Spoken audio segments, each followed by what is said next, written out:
and welcome to another episode of Boundless Body Radio. I'm your host, Casey Ruff, and today we have another amazing guest to welcome back to the show. Linda Salant is a returning guest on our show. Linda, who is known as the Carnitarian on Instagram, has been on a carnivore diet for over 6 years now. The diet has helped her resolve a wide range of health issues, such as amenorrhea, PCOS, anxiety, migraines, edema, and body aches. She has been sharing her wisdom in the keto and low carbohydrate community and on social media on Instagram. And you can check out her story on episode 120 of our show, Boundless Body Radio. Linda, welcome back to Boundless Body Radio. Thanks for having me back, Casey. It's always great to talk to you. Yeah, it's great to talk to you. I thought our last episode was amazing. You had such a really great story and was really fun to talk to, and I couldn't wait to invite you back. Well, thank you. I really enjoyed that episode too. I feel like there was a lot of great information.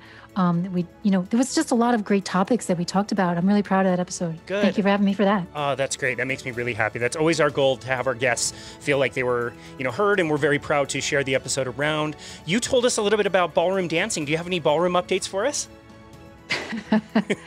I am still ballroom dancing. That's the update. No, everything is going very well.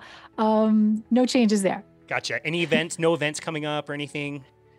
Nothing coming up. There is an event coming up, but I won't be joining in. I'll be away, but nothing on the horizon for me. Gotcha. I actually had one more question about that I wanted to answer. Is there any kind of cross-training or other activity that really helps you with your ballroom dancing? This is funny because this is something that I've asked my instructors, like, what should I be doing on the side? What are the exercises I should be doing in the gym? And I've asked that question to several different instructors over the years. They all give me the same answer. They say, no, you just come here and practice more. Wow. That's what you need to do. Wow. They said there's no substitute for ballroom training that you can do in the gym. You have to do it in the dance studio because I don't know the dynamics of the movement. There's no point in doing any of these, say, well, you want a strong back, you should do lat pull downs. I said, should I be doing that? They say, nope, just come into the studio and hold your frame. That will get your back strong. So, wow. That is so interesting. I actually don't really disagree with that. I mean, I spent a lot of my career doing what we call functional training. And this was like the only way I learned how to be a trainer. You have to do it this way. There's no other way. And basically, it's like you go into the gym and everything you do in the gym mimics whatever your activity is. So if you play basketball, you have like a heavy medicine ball and you maybe throw it around or maybe jump on to boxes, similar to what a basketball player would do. But I was introduced to this concept by Dr. Doug McGuff that said none of those activities are actually basketball. The only thing that's basketball is basketball. And his idea is go to the gym, use some really simple and basic lifts to help keep you strong, help keep your bones healthy and your connective tissue good, and then go spend the rest of your time actually doing whatever activity you do. And I don't think he's that wrong about it. I think it's a really interesting idea, and they might not be wrong by telling you to, just dance a lot. Right. I agree. I mean, it makes sense. It makes sense to me. If you want to be a better runner, practice running. Yeah. Yeah, exactly. Whatever it is. That's a great point.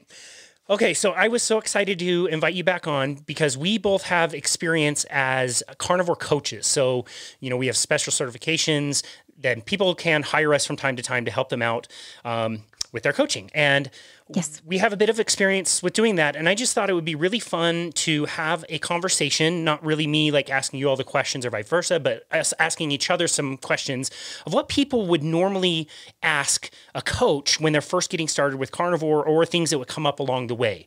So I thought it might be fun if we just go back and forth and ask each other a few questions and maybe a few stories of times that you've had to deal with those specific things and just kind of have a little chat. I would love it. I think that would be very helpful. That's great. Well, I will start then. I will ask you, this is a big one. I think a lot of people come to keto, low carbohydrate, carnivore diet for a specific reason. And generally speaking, in the beginning, that reason is they'll say they want to lose weight. Really, they probably want to lose fat and keep their muscle and bone density and things like that. But most of the time, they come from weight loss. So I want to know, how do you tell somebody how much they need to be eating to be able to lose weight and to lose fat? Right. So I get this question a lot. How much should I eat, right, to lose weight? And it's going to vary wildly, per person. This really is going to depend on the person's background, right? It's going to depend on their metabolic state. It's going to depend on their current fitness level, how much dieting they've done in the past. And like you said, what their muscle mass is, what their workout routines are like, and their activity is like. So when people say, how much should I eat? Typically they're trying to get an answer like, is it 1.5 pounds of meat? Is it 2 pounds of meat? And I can't give that answer. Because, first of all, the composition of the meat makes a huge difference calorie wise. If you're talking about a pound of ribeye versus a pound of tenderloin, you're talking about two totally different calorie amounts. So the weight may be the same. The calories are going to be very different. So to say how much in terms of weight, I really can't. And then to say how many calories should I eat is, like I said, it's going to be based on people's backgrounds. A lot of people actually come to me and they think they need to lose weight, and they really don't need to lose weight. Like you said, they want to just lose fat, and they're actually at a very appropriate weight. Maybe they believe that they could be smaller, they should be lighter because of somebody or some people that they've seen online. But a lot of times people are already at a pretty good weight, and they just really want to do a little bit of recomp. Mm. For the people who are extremely overweight, who have a lot of weight to lose, I mean, they have obviously a lot of weight to lose, just switching to a low carbohydrate diet, getting off a standard American diet, cutting out processed foods and sugars is going to give you a more nutritious diet, and that's going to lend itself to fat loss in the end. So when I get that question, I hate to give, amounts. And people sometimes are looking for me to give them their macros.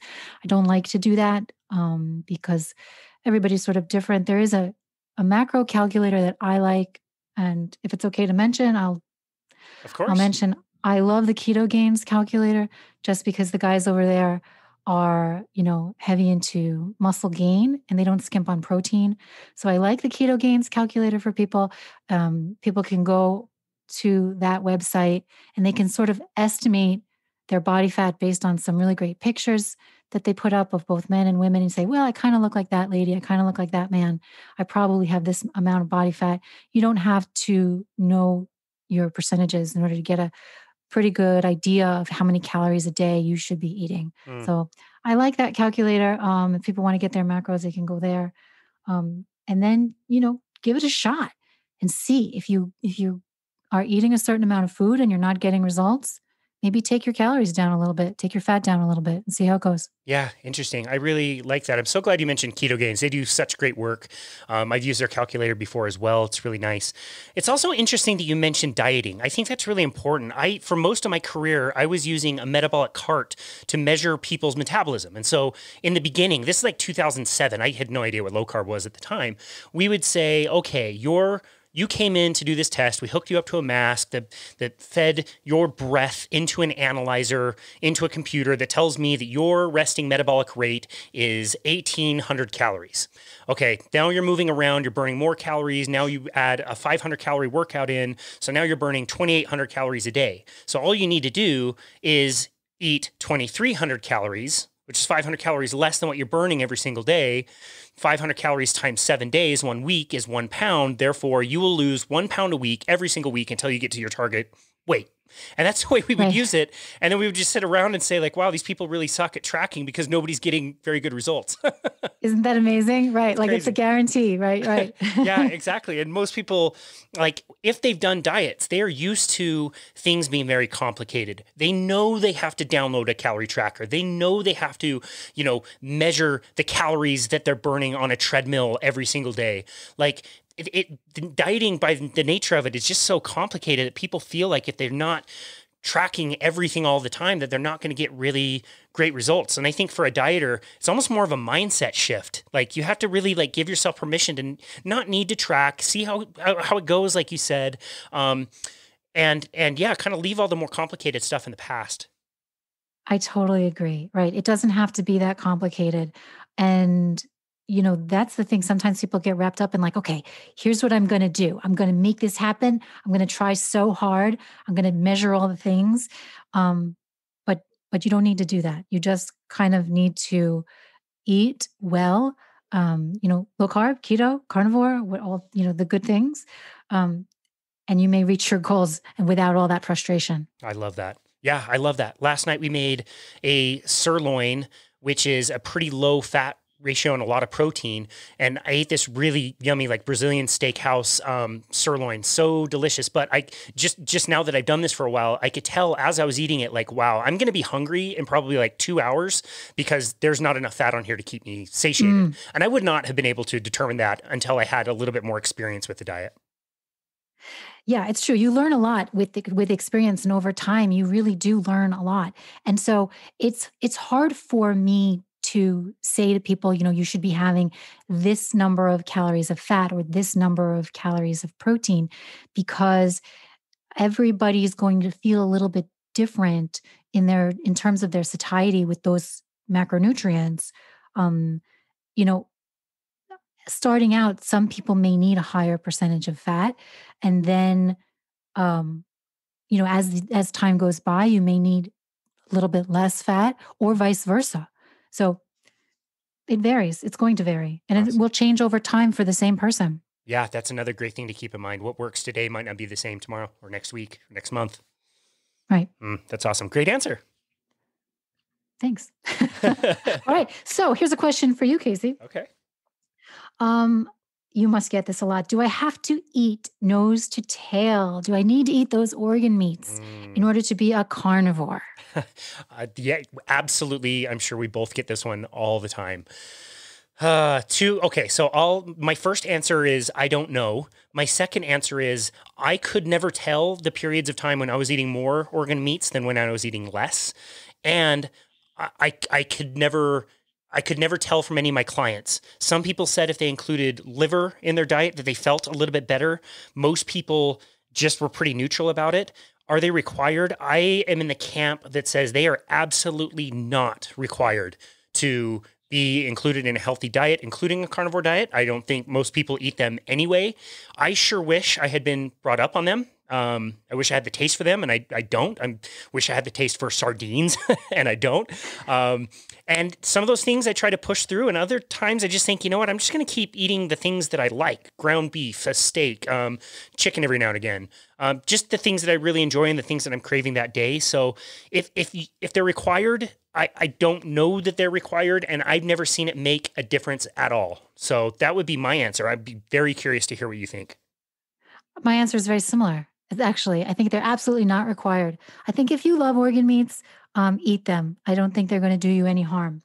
And I think that nobody's going to take your carnivore card away from you if you don't eat organ meats. I think that, you may feel better with a bit of liver. You may feel worse with a bit of liver. So everybody sort of needs to test this out for themselves. But I agree with you. You don't need to eat organ meats. There are plenty of people who do very well on a carnivore diet, and they recover all of their health, mental health, physical health, just by eating beef, bacon, cheese, eggs, fish. Yeah. So I don't think it's required either. Have you ever experimented with organ meats in your diet? Well, I do like liver. I do. And so I was for a long time making pate quite a bit. And I've just been lazy about it. So I haven't been making pate much, but I love it. I think it tastes delicious. I sort of grew up with chopped liver. So it's not a strange taste to me. If ever I'm in a restaurant and they are serving liver, like it's on the menu, I'm going to order it because it is something that I like to eat. And honestly, to cook it in the house, it's kind of smelly. Like it doesn't make the house smell great. So if I'm out and it's on the menu, I'm going to order that. Does it make me feel fantastic? I don't think so. I mean, I don't think it makes me feel like Wonder Woman or anything. Like I said, I don't think it's harmful. I think it's fine either way. Yeah, that's a great answer. Yeah, I had a period of time where I was doing desiccated liver pills as a supplement. And again, I did it for maybe a month or two, and I didn't notice a difference one way or the other. I had a period of time when I was chopping up liver into small pieces and kind of freezing them for several days, and then I would eat them almost like a pill in the morning, kind of. And again, I just never really noticed one way or the other. I like the restaurant recommendation. We just went to a Brazilian steakhouse, and I used to live in Brazil for a few years, and I acquired the taste for chicken hearts. So freaking good. I will eat them by the dozens. A little bit of squeezed lime on there, and luckily this restaurant is authentic enough that they had them, and I ate a ton of them, and they were delicious. So that's a good recommendation, and didn't have to sneak out my house. Good for you. Yeah, that's the thing. I mean, there are some, awful cuts that I enjoy, tongue, heart, liver. Trying to think of if there's any others. I mean, I enjoy beef suet. I don't know if people, that's not an organ. Well, I guess fat sort of is an organ, but it's sort of like the off bits that generally people won't eat. I've never tried kidney. I heard that can be kind of very smelly. Yeah, I've heard that too. Yeah, but not required. Not required. Love it. Awesome. Okay, next question for you. How can I possibly eat more than I think I'm used to without gaining weight? And I want to kind of tie this back to maybe like the dieter. One of the very difficult things also about dieting is you're not used to being satiated. You're just used to being hungry all the time. And I think it freaks people out a little bit when we give them permission to just eat until they're fully satiated. They're going to say like, whoa, I can't eat that many calories. I'm going to gain weight. I'm going to gain fat. So what would be your answer to that? Yeah, absolutely. People get freaked out. They say, well, I've had some people say to me, well, I'm already eating a pound of meat. I can't possibly stuff down any more than that. That's so gluttonous. Like, how can I possibly eat more? I've worked so hard to get where I am. And, I know I'm not feeling great. My health is no good. I know I need to make a switch, but I can't possibly eat more. I'm going to gain weight. And this is the chronic dieter. Like, this is the woman, typically a woman who has been told her whole life that she needs to restrict. These people have messed up signaling, and they live in this state of chronic malnutrition, malnourishment, and they don't necessarily realize it. But the fact of the matter is that they have a depressed metabolism. And if you want to live that way forever, you're going to end up malnourished, not very happy. I mean, I think that's kind of a cranky life to be surviving on totally. 900 calories or so a day. I mean, I've heard stories of even less. So what you want to do is just sort of accept that you may gain a little weight when you're nourishing yourself, but you don't have to live life in perpetuity on 900 calories. You can slowly increase, and I'm no expert on reverse dieting, but you can slowly increase your calories over time and understand that if you gain some weight, take it as a point of healing, that the nutrients that you're gaining now are going to sort of stock you up, your nutrient stores, give you the muscle mass that maybe you're lacking, add maybe to some bone density that's so important as we age. And then just, be okay with gaining a little bit of weight and know that you can get there over time. You can improve your metabolism over time, and it's not going to make you an obese person to eat an appropriate amount of calories. Like you said, if you want to do, 1,800 calories, work your way up to 2,500 calories a day, kind of a thing. Depending on your activity level, those are absolutely appropriate. Nobody should be eating 900 calories a day, Yeah, agreed. I could see that person, like even before I hooked them up to these metabolic carts, I could see that person from 100 feet away and could totally tell exactly what their metabolic state was. The lady that you're describing is cold. She is moody, like you said. She's very hungry, probably some type of autoimmune, probably some type of bone condition developing, maybe chronic overexerciser, especially with things like cardio. You can see it a mile away. But you're right. Like there are strategies and like reverse diets that you can do. You can increase the amount of calories and have your body get used to it and then just burn more calories all the time. Or maybe use more calories to keep your bones strong, fix up your connective tissue, build some muscle. Like those are really good, healthy things that are going to serve you for the rest of your life. So yeah, I love that answer. I think that's great. I also think going back to the dieter and the mental shift, most people don't take into account what you're going to eat after that meal. So if I'm looking at a big plate of steak and eggs, I'm going to say like, whoa, like, that's so many calories. That's so much fat. Like, I can't do that. But then like you don't realize at the time, you just eliminated how many meals and snacks after that because you're just so satiated and you can go off and enjoy your life. Like go do something fun, go on a hike or paddleboard or something. If you're not living in a hungry state all the time, you're not eating all the time. That's so different. It is very different. I mean, there's so much truth to that. When I was eating standard American diet, I was eating constantly. It was like snacks constantly. I mean, we all know this, right? You walk up to anybody's desk, you go up to a receptionist's desk, and there's always snacks on the desk. People are just sat at their desk eating all day because they're not ever satiated. They're not giving themselves the nutrients they need in those, in those meals. Um, yeah. Do you remember the time when it like almost stunned you that you like it didn't affect you anymore? Like you would be, around those snacks at the reception or at a party or something, and you realize that you didn't think about it, you didn't care about it anymore? That's funny. I don't know when that shift happened, but it's absolutely happened. To me, going through an airport and seeing what's on sale at in the snack news stand store, kind of place, like this, there's no food in here. This is what people are eating. Or, just being in the supermarket and you realize like, none of this is even food. Like, what is this?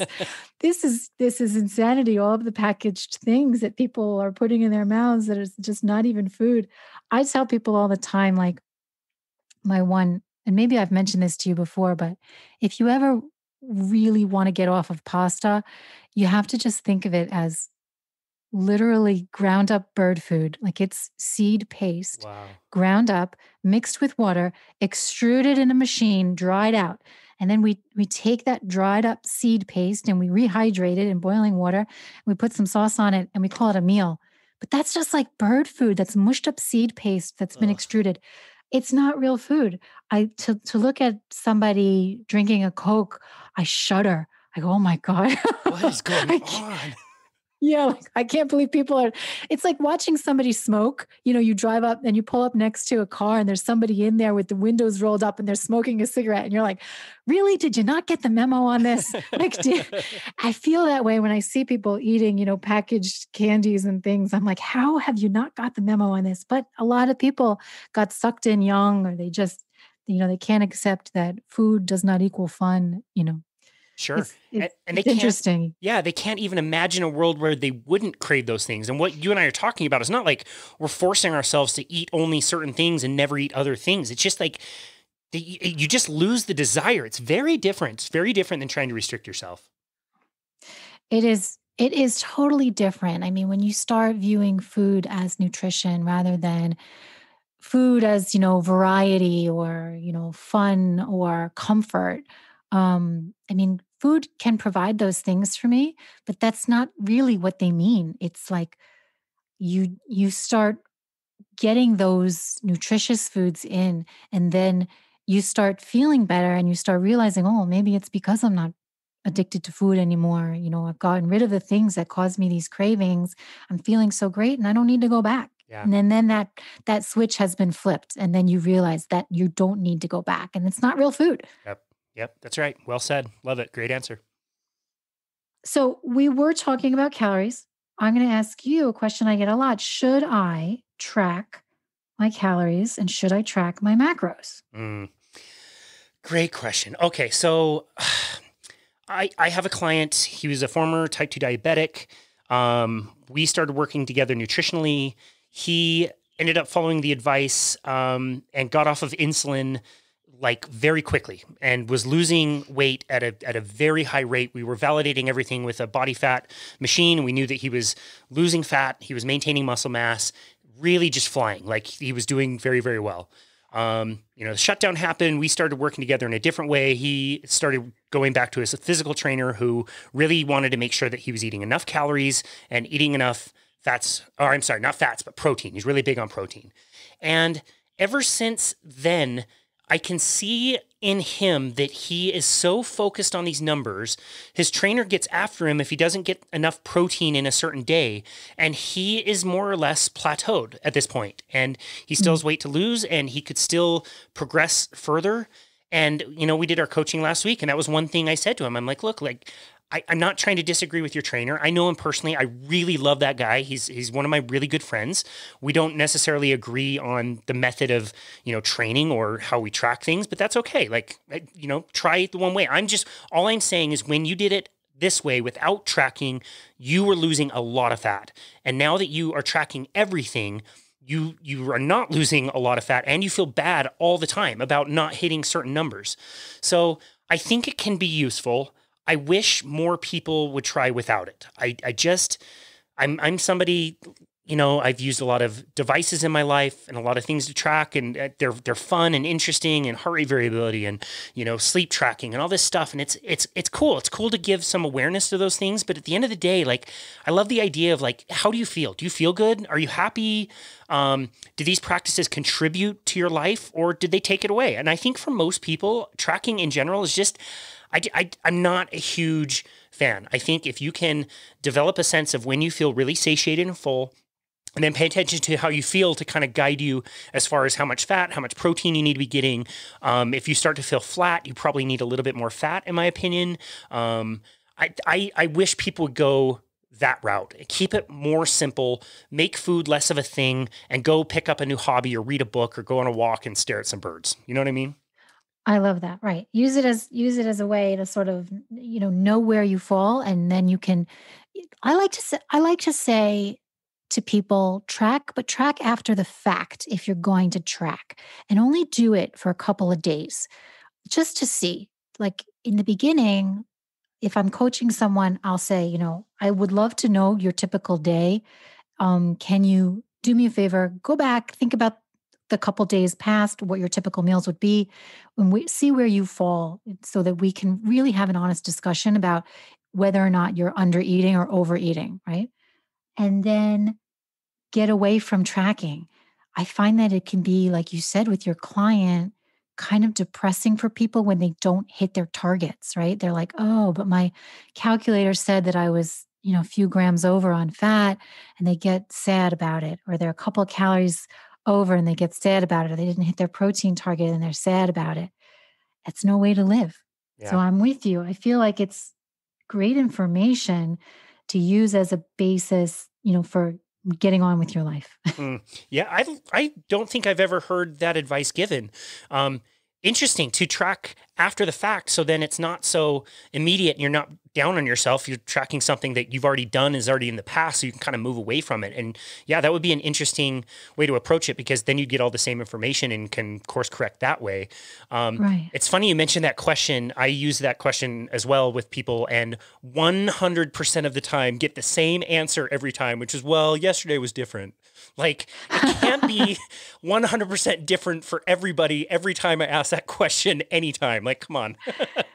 That's hilarious. Yeah, that's funny. That's just, people are just so inconsistent, I think, because and when they finally get to the point where they are like, you know what, I need a coach. It's because they've just been flopping around on the shore. They're just kind of like, I tried this for a day, I tried that for a week, I tried this for a month, I tried, and they don't have a good direction. I feel like when people say that to me, well, this day was different, it's because they're just kind of floundering around. Yeah, sure. Yeah, that's funny. That's great. So yeah, I think we're both on the same page as far as that goes. I wish people wouldn't do it unless you can give me a really good reason why you should. That's what I would say. Yeah, I love that. Awesome. Well, since weight loss is such a big thing, I've got another weight loss question for you. How long does it take most people to lose weight? Because I think I noticed that a lot of people start experiencing the benefits of eating this certain way very quickly. I don't think it takes a long time. And I think those are good signposts to show people that they're on the right track, but they really are so after that number on the scale that they get frustrated and maybe give up a little bit too soon, even though they saw benefits in other areas. So in your experience, how long does it take for somebody to lose weight eating this way? Right. So I have had people start losing weight right away. They come from a standard American diet. They are used to eating, croissants in the morning, and, they're having pizza for dinner, and they switch their diet to a keto or a carnivore diet. They start dropping weight right away. These are not the chronic dieters. These are just people who have some weight to lose. They can start losing weight right away. But this is not, I want to say that that that's very common, but it's not that that is everybody, right? So some people will gain some weight at the start, like I said, and some people won't lose weight that they're looking to lose for, maybe 6 months because they've got some healing to do before they start losing weight. Also, like we talked about before, you may not see a shift in weight, but you will see a shift in maybe the way your clothes are fitting. And you've done that, body recomposition work, which in my opinion is far more important than the weight on a scale, right? Like weight is like how much you're affected by gravity. You know what I mean? Like it's a sort of a silly measure, right? For what's going on inside your body. So in terms of how long is it going to take me, it definitely varies depending on the health status of this person. Um, if they have been a yo-yo dieter, it's sometimes harder for them to lose weight. If somebody's coming from a keto background already, it's also sometimes harder for them to lose weight because what they would have lost at the start, like that initial swoosh, that whoosh of like, uh, water weight that goes down with keto is already gone. Now you've really got to dig into, what's left to get a little bit more of that, the fat loss. So it depends on, the diet that you're coming from. Mm. But typically people who have a lot of weight to lose are going to see weight loss within a few months. They're going to see some fat go down just based on that. A ketogenic diet is going to do that for you. It's going to reduce your insulin. It's going to allow you to burn your own fat stores. So you're going to see a weight shift. Mm. Okay, so I've got another question for you. You mentioned the clothes fitting, which I love. I love focusing on that. Are there any other metrics or things that you tell people to kind of reframe the conversation away from the scale and onto something different? Well, I do definitely tell people to go by how they feel, like how's their mental state.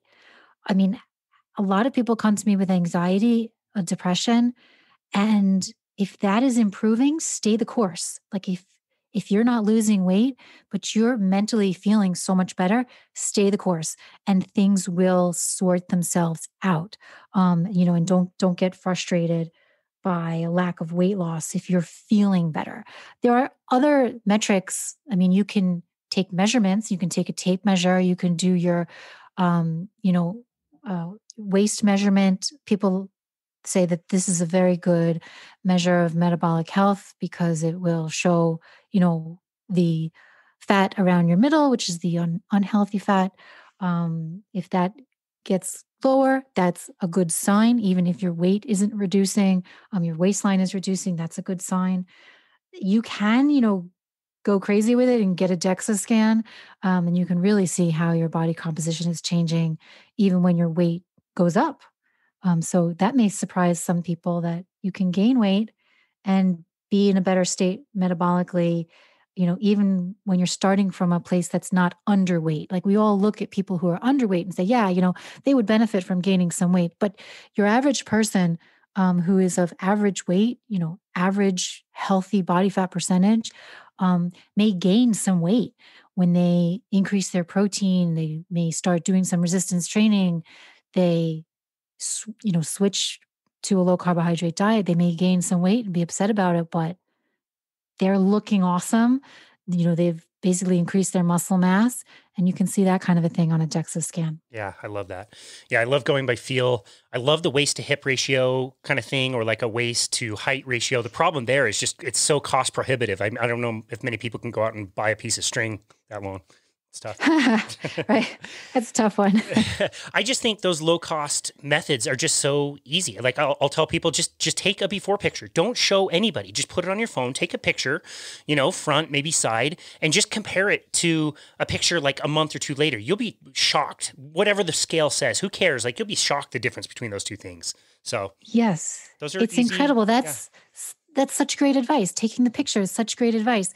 And it's very helpful if you take those pictures to see. And I'll tell you what, you know that I've been doing this high protein experiment and I have dropped like maybe 1 pound, but the difference in what I'm looking like is significant. It's absolutely significant. And if I were going by the scale, I would be so frustrated because nothing has changed. Yeah.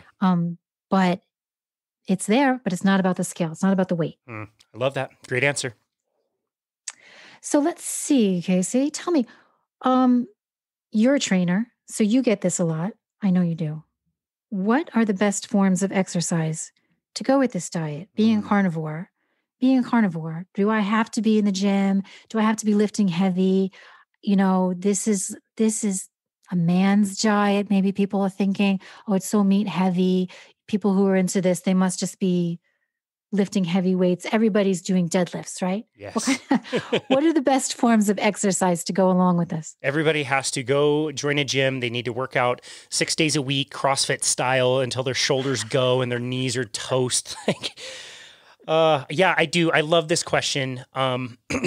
My answer has changed over the years. I used to think that I loved working out, and I absolutely do not like working out. I don't know what made me ever think that. I like to paddleboard. I like to play ice hockey. I like to ride my road bike or my mountain bike.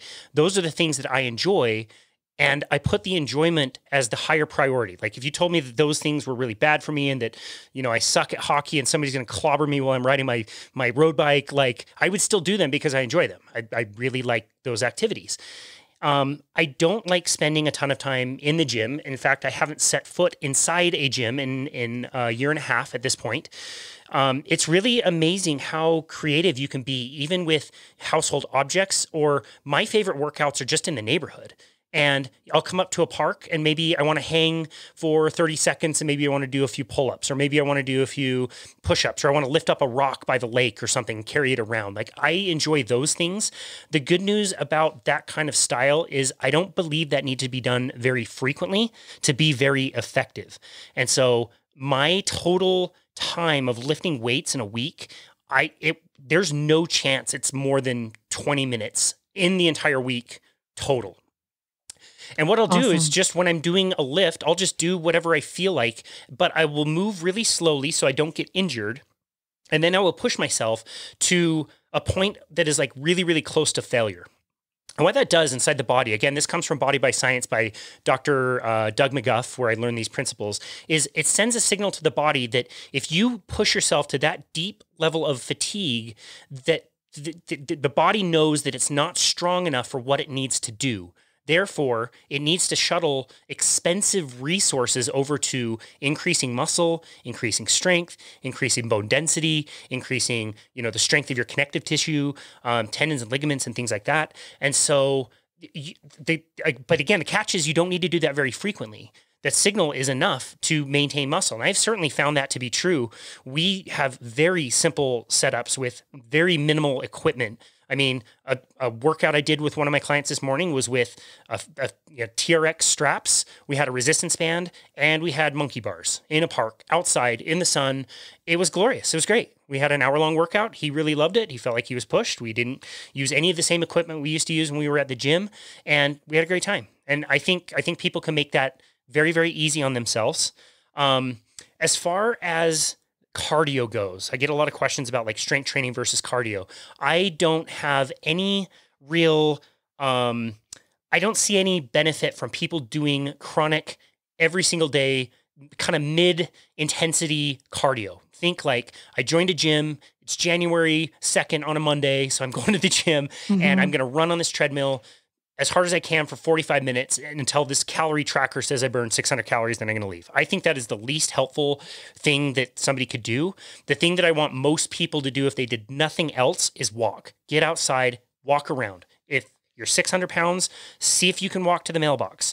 If you're in better shape, see if you can get at least 10,000 steps a day in. There's not many days that I get less than 20,000 steps a day walking around my neighborhood. That's where I do my, blog post writing and create content for these podcasts and things like that. And so those two things I think are the most valuable: infrequent but challenging strength training done safely, and walking, low cardio, and then use the rest of the time to just do whatever you enjoy. Go ballroom dance. That's great. Right. I love that advice. I think, similarly, I would say do the exercise that you enjoy doing.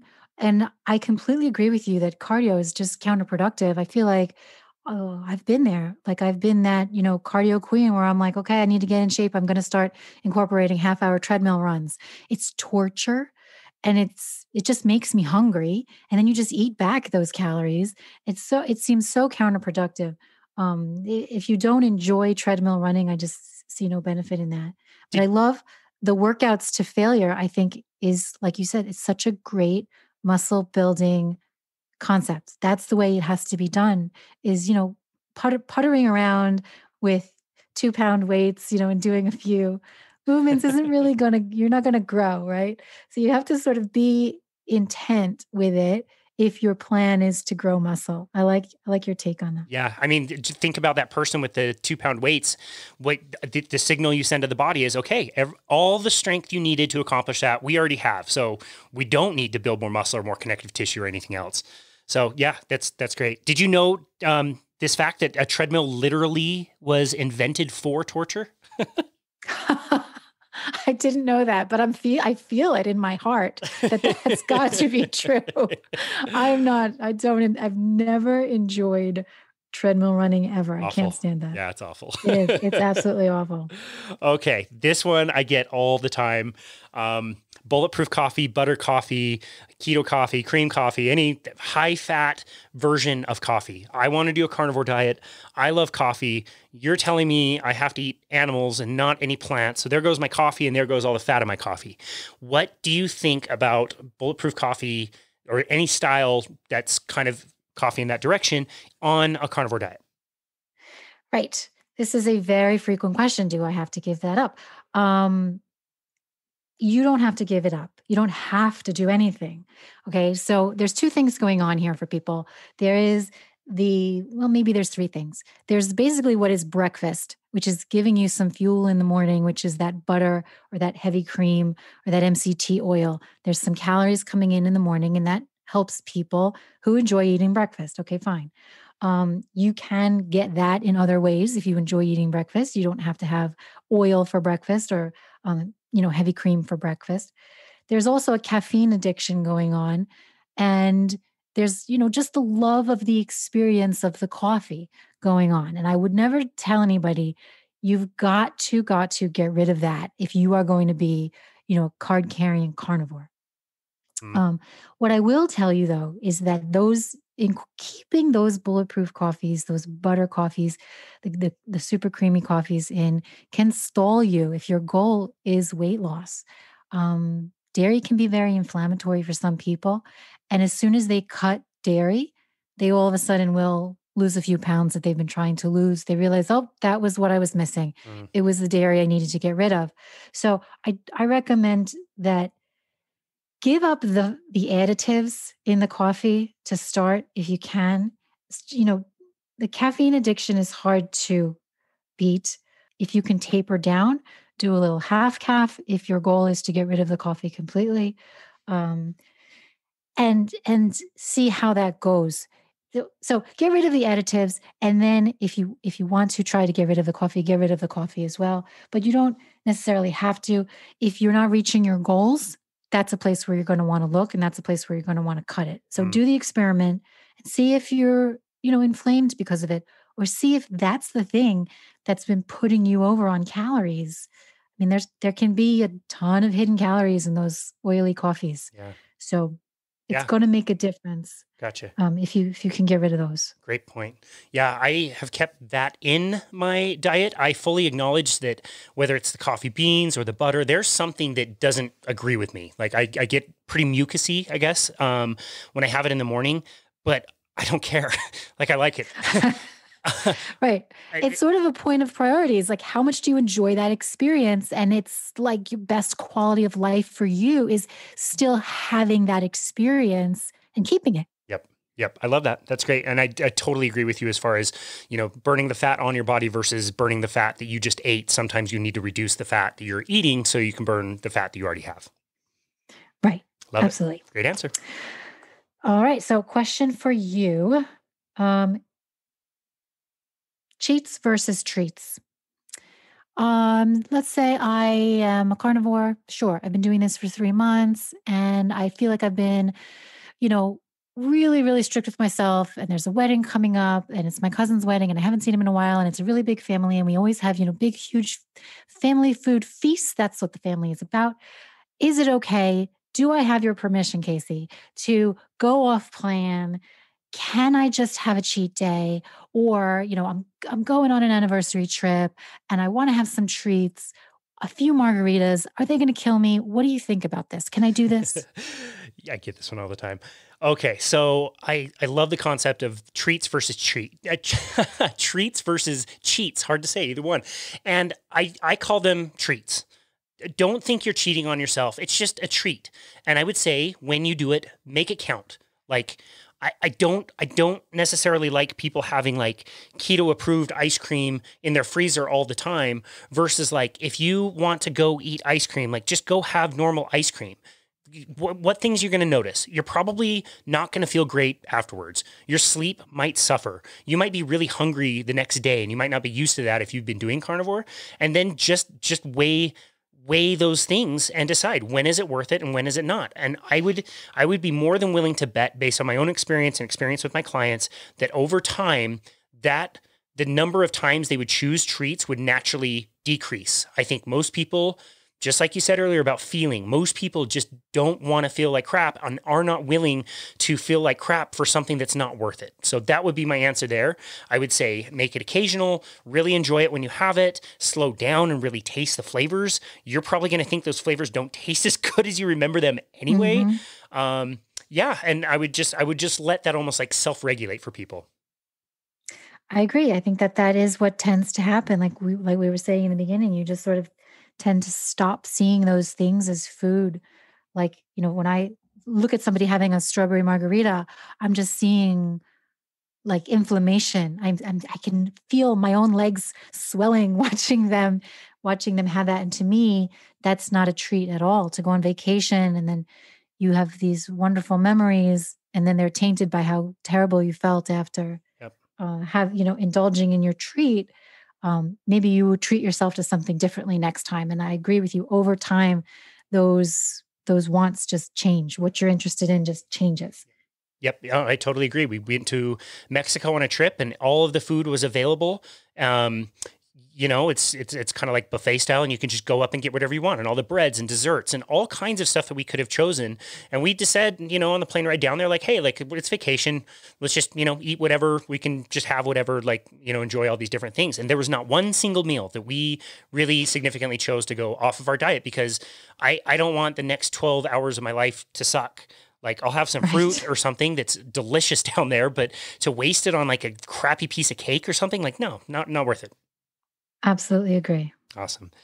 Okay. A lot of times people have a tough time adjusting to the convenience of the diet or maybe like the lack thereof. Like if they're going to the office, they may or may not necessarily have like this amazing grill that they can cook up their food every single day. So as somebody's getting really busy and they're working all day or maybe watching kids at home, what are some things that they can have maybe on hand that would be really simple kind of snacks that they can go to? Yeah, I love this question because this is the reality, right? People have to work. They can't be home cooking all the time. And maybe they don't have access to a grill at work, right? So they have to pack lunch and it has to be something that is not going to need huge amounts of preparation and they can get on with their day. And it should probably be something that is not going to smell up the office if they try and stick it in the microwave or in the toaster oven or something like that. So, what I love to recommend to people is to bring cooked hamburger patties. That's always easy. And believe it or not, a cooked hamburger patty is delicious cold. A lot of people are just used to having them hot, but they are delicious cold. My favorite cold meat meal, is like a handwich, which is basically just a steak. Pick a steak. So if it's a ribeye, it's a ribeye handwich. If it's a sirloin, it's a sirloin handwich. And basically, you just cook that steak the night before and then put it in your refrigerator and you eat it with your hand. Eat it cold. It does not require meat doesn't require reheating, and it's oftentimes much better if you just eat it cold. So pork chop, chicken breast, any of those things, you can have them cold and bring them to work. Dice it up and eat it with a fork. If you want to be a little more civilized, that's fine. Fine by me. Other things are like, you can bring a can of tuna, you can bring a can of chicken, and maybe you can stash a jar of mayonnaise or, whatever dressing you want to mix it with, you can stash that in the fridge at work. And that's sort of like an easy prep thing you can mix up in a bowl and just eat that at your desk if you're super busy. Hard-boiled eggs are also a really great thing. You can typically pick them up at the supermarket already hard-boiled if you don't want to do it yourself, and just take that to work and eat that. It's super easy. So, Love that. keeping carnivore on the go, like in an office, is really easy. Yeah. You don't have to be fresh grilling. Yeah. Yeah, I love that. Easy is best. I love the eggs. I'll do beef jerky that I cook up, which is really easy and gives me just like pounds of jerky for like a fraction of the cost if you're buying meat that's on sale anyway, really lean. And yeah, those are great go-tos. I think even like sliced deli meat can be a really simple, snack in a pinch. Doing some like rolled ham or some whatever meat you like. Like so easy. Absolutely. Yeah, that's great. Yeah, it's a great idea. Yeah. Awesome. So let's talk about what we got to add. What are we adding to the meats that we're eating? I mean, I get this question all the time. What can I add to it? Should I add salt? Can I add salt? Can I add seasonings? I've got this, one of my clients lives down south and loves Cajun seasoning. Can she still have that Cajun seasoning? Is that allowed? Yeah, I think a lot of carnivore purists would say no to this one, but this is just such small potatoes to me that I don't really care what people use as long as it makes their food taste good. Salt is the go-to. It's funny that some people, call salt a seasoning when really it's a mineral. Those are two different things, and you really need to focus on getting plenty of salt in your day. Most people are using just like a little salt shaker and, little shake here and there. And it's like, no, you need several grams a day of a good quality salt. And outside of that, first of all, I think that makes the meat taste just great on its own. But secondly, if there's other things or blends or tastes that you like and it helps you stay on the diet, then yeah, go for it. Like totally fine. I do not worry at all about that.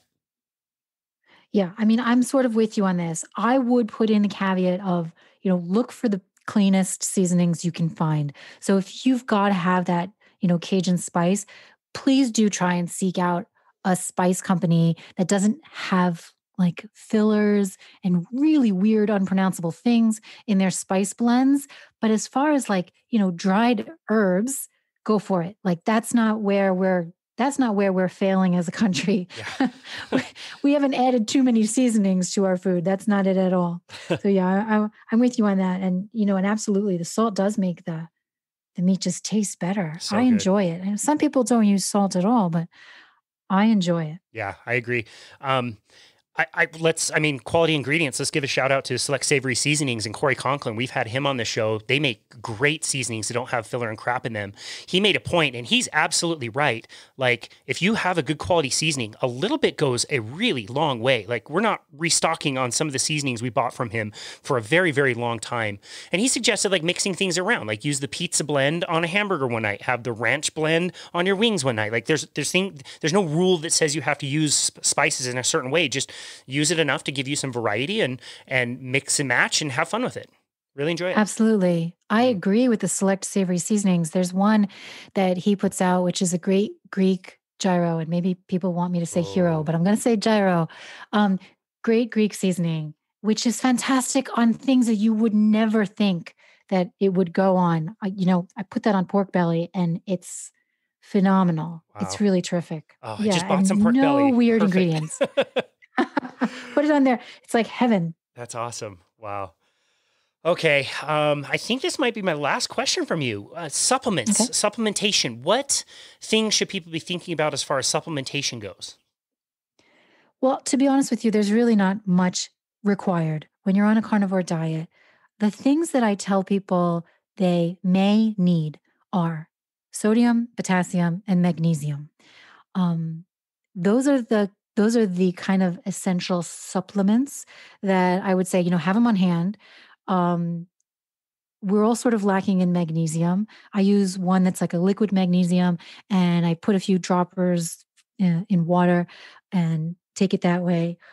Potassium is sort of an occasional thing for me, and salt is an everyday thing. But if I'm fasting, I use those three things in water just to keep me going through water fast. So those three. Mm. There are some people transitioning to a carnivore diet who may need additional digestive supplementation, things like ox bile or HCl. If you've been on some proton pump inhibitors, you've got low stomach acid. Think people there are definitely people who could benefit from some digestive supplements, but probably you should speak with somebody who's trained in that arena. So you make sure you're not wasting your money and just sort of throwing darts at the board before you buy any supplements like that. Yeah. That's Wasting it. money. There's really not much. Yeah. I Yeah. mean, I feel that there are a lot of people who think, to get healthy, they've got to go to the, vitamin department in the drugstore and stock up on supplements to get healthy. But a lot of what we need is right there in the meat. Like it's pretty much right there in the meat. You're going to be just fine. Um, Electrolytes are, important. Sometimes I've had clients who say, I'm doing really great on my electrolytes. I make sure I'm getting in, however many teaspoons of this and that and this and that a day, but I'm having trouble. I'm up all night. Like I have to go to the bathroom. I'm up all night. What's going on? And then I'm so thirsty. So I just keep adding in more electrolytes. I said, well, this is your issue. Like you're chasing those electrolytes. You're drinking, drinking, drinking so much water. And you're thirsty, thirsty because you're peeing out all that water and all your electrolytes. And you're eating so much, you're supplementing so much with electrolytes that's making you thirsty. You're in this terrible cycle. So cut it out. Yeah. Stop with all the electrolyte supplementing and you'll balance out eventually on your own. Yeah. Like I said, potassium is sort of occasional. When I feel like, oh, I'm a little tired, I've got a headache coming on, a quarter teaspoon of potassium is going to take care of that for me. And it's typically just, that's what I'm missing. Yeah. Our mutual friend, Scott Mazinski, has some hilarious misadventures with salt and water, like grams and grams and grams of salt and sodium a day. And like, it's pretty hilarious. It's funny, right? You end up just chasing those electrolytes right down the toilet. Yep. That's exactly what he did. That's exactly what he did. Yeah, that's a great answer. I think getting salt right is the most important thing. And after that, I would want somebody to have a reason. Like, tell me why you're taking this. And if you have a good reason, then great. And if not, you probably don't need it. And somebody's probably making a buck if you buy it. Right. I agree with you. So my last question for you is for people who are worried about the cost of doing a meat-based diet, a carnivore diet. Meat is so expensive, right? So how can they possibly afford this? They say, oh, I can't afford this. This is not in my budget. What can I do? Yeah. Yeah. I mean, okay. So I will say that some meats literally are more expensive right now. And I have noticed just in the last few months that the fluctuations on prices, it's just like absolutely bananas. Like a brisket that I buy from a local store, it has varied like 3 times in the last 3 times that I've been there. Even in the same bin, there's 2 side by side that are exactly the same that have different price rates on them. This is hands down by far the lowest amount of money I have ever spent on food, period. We spend maybe a few bucks a day on food, and that's it. And I mean, we'll just be really pragmatic about it. And I would encourage anybody to just, think about the meats that you really enjoy. How are you going to make it less expensive? Well, you could wait until it goes on sale. You could maybe not focus so much on the quote unquote quality of the meat and just buy what you can afford. Eggs are not expensive. Start with some conventional eggs. If you don't like the taste and you want to try, better quality, then go for it. Most of the labels on those things are basically meaningless anyway. It's not like cage-free means these chickens are like roaming around the countryside and eating bugs and whatever they're supposed to be. Like it really doesn't tell you that much. I personally, like there's a farm that's near my house and I love them. I love supporting them. They do a lot of really great work. I can't have their meat. Whatever taste is on the meat, I've tried different cows. They're 100% grass-fed. I can't do the taste. I've tried cooking it every which way, and I can't do it. But I love basic ground beef, the least expensive kind I can find with the highest fat content for burger patties. And that's my food. Like that's like $2 a pound where I am. Like there's ways that you can make this extremely inexpensive. Another thing I will say is a lot of people don't consider how much food they waste. We never waste food. We always just have the right amount of food all the time. Food doesn't go bad around here. Like when every Wednesday, the recycling and the garbage comes, I take my recycling out weekly. I might take my garbage out monthly. And that's not like, exact proof, but that wasn't the case in the past. And we would throw tons and tons of food away at the end of the week. And so I think this is a diet that you can make as inexpensive as you like. You could eat really satiating foods, usually less frequently because you're not that hungry anymore. And we have found you can spend your money elsewhere for sure. But I would love to know your thoughts on that. Well, I agree with you. To me, it's the same thing. And I see in my house the waste because I live with people who aren't carnivore. And I just this morning threw away a bag of Brussels sprouts, and it was like, it's a few dollars for a bag of Brussels sprouts and they rot in my vegetable drawer and then they get thrown away. And I could have spent those, $3 on an entire pound of ground beef. Like you said, it's very inexpensive. Those nutrients don't go to waste. So if you want to talk about nutrient per dollar, the carnivore diet, like meat is where it's at. Like you can't get that kind of nutrition. You aren't going to get even those, if you're going on a calorie per calorie basis, you're not going to get those calories for that little money with this amount of nutrients in it. So I think that, yeah, I have seen what you saw recently in the case where the same cut of meat was priced two different ways, depending on the day that they packaged it. And it was a $3 difference actually on some strip Wow. steaks. I was shocked. And it was, one was packed on a Tuesday, one was packed on a Wednesday. And it wasn't that it was on sale. It's just the prices are all over the place right now. But if you do go for things that are on sale and you go for those, go for the ground beef and the eggs, like you said, it can be very affordable. And the same thing, I mean, I don't throw away meat. I don't throw away eggs. But I'll tell you what, I do throw away a lot of clementine oranges that my son doesn't eat and they dry out in the bottom drawer. So there's just no food waste. And there's also no beverage cost, which I love. Yeah. There's, growing up, we went through gallons and gallons of orange juice, which if it's just incredible how expensive those, like a Tropicana orange juice can be. And what were we paying for? Sugar water and all the plastic that comes with it. And why do we need that as a beverage, right? Just drink the water that comes to your house. That you know what I mean? It's very silly that people are, purchasing beverages when, the water's right there for you, comes to all of us. Yeah, I totally agree. And I'm just thinking about those Brussels sprouts and everybody, wants to get pissed at us and, raising meat and things like that, the cost of the environment. Think about those Brussels sprouts, like start to finish. Where did they come from? When did they come from? How are the employees treated? How are they shipped to however where? How long did they sit before they even shipped? Like there's a huge impact that those things have just to go to fill a landfill. Right. It's an absolute waste. It's not fresh cuts of meat. Like that stuff is not what's being left over. What's left over are these fruits and vegetables and things that are just like rotting. It's a lot of agricultural waste. And there are a lot of inputs. And when it goes to waste, when it goes to a landfill, um, nobody benefits from that. Totally It agree. just doesn't happen with meat. The meat gets eaten. Yep. Yep. Totally agree. We notice that around here 100%.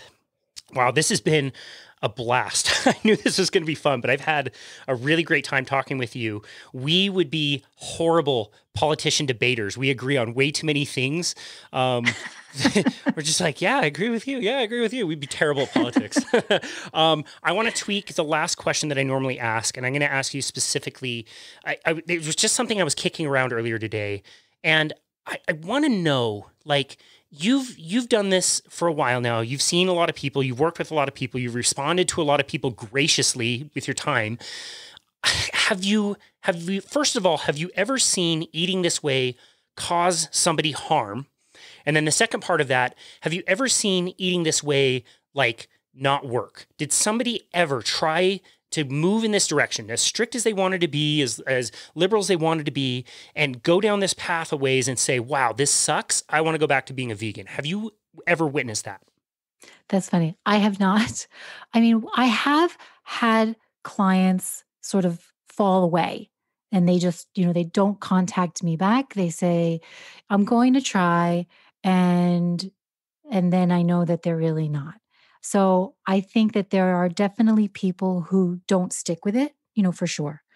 I've never had a client say to me, I'm doing all the things and I'm feeling a lot worse.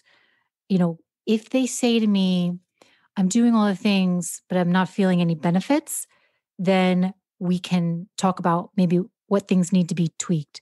But I've never heard of or been involved in a case of somebody switching to a carnivore diet and saying, you know what, I just felt way better eating plant-based and vegan. Like, no, I've never had that. Um, Typically, people are so thankful for finding this other way of eating and for learning that a carnivore diet is healthy for them because their mental health, first of all, when you switch from like a vegan diet to a nutrient dense meat based diet, the mental improvements are so tremendous. I don't know that anybody ever does that experiment where they go vegan, they come back to eating meat, and then they decide to go back to vegan again. Yeah. I've never heard of a single, like we always hear about celebrities going vegan, and sometimes we hear about them coming back, but we never hear about them going back to vegan. Yeah, I never have either. And you said it twice, heard of, not just worked with, but heard of somebody through the grapevine. Like if you're listening and this is you, like reach out so that we know about you. And I would love to hear your experience, but like, yeah, I have not come across anybody who is willing to go down this path that ever said it was a complete waste. I don't like it. I want to go back. They've taken at least something. And, we're so accustomed to saying, not every diet works for everybody, but it's getting to the point that this is working for a lot of people, and I wish more people would try. I agree. I do. I hate to agree. Should I disagree? I'll disagree. Yeah, please. I disagree. I disagree. No, I do agree that people should absolutely give it a try. I mean, if anybody out there is listening and they're plant-based and they think this is all crazy, they think they feel great, maybe give yourself some more time and you won't be feeling so great. Or maybe you could feel even better and, give it a try and see if you can feel that difference. I know I feel so much better. And the people that I've worked with, they feel so much better doing this. I'm just going to have to end it on that. That was so well said. I love it. Linda Salant, thank you so very much for taking the time to come onto our show today and share your expertise and have a really fun conversation. Where would you like people to go to find you? Well, typically, and thank you so much for having me. It's always fun to talk to you. I love it. And this has been great fun. Typically, people can find me on Instagram. I'm always there to answer questions. Just send me a message. That's the best place. I'm always there. Awesome. It's the Carnitarian. Carnitarian. Yep. The Carnitarian on Instagram. What an amazing amount of information you've acquired. And again, we're so grateful for you that you would come onto the show and share your wisdom and have a really light, fun conversation. I really hope this helps the listener out there to, think about how they want to construct this. We'll have to set up a third episode at some point, and let's do politics. Let's make sure we cover religion, if you'd like. I would love to talk. Yeah, let's get into it. Vaccines. I would love to talk. We need to duke it out. This would be great. A little bit more conflict. Linda Salant, thank you so much. The Carnitarian, thank you for coming onto our show and sharing your wisdom and knowledge. We are so grateful for you and your work. It was my pleasure. You're welcome, and thank you. Absolutely. And this has been another episode of Boundless Body Radio.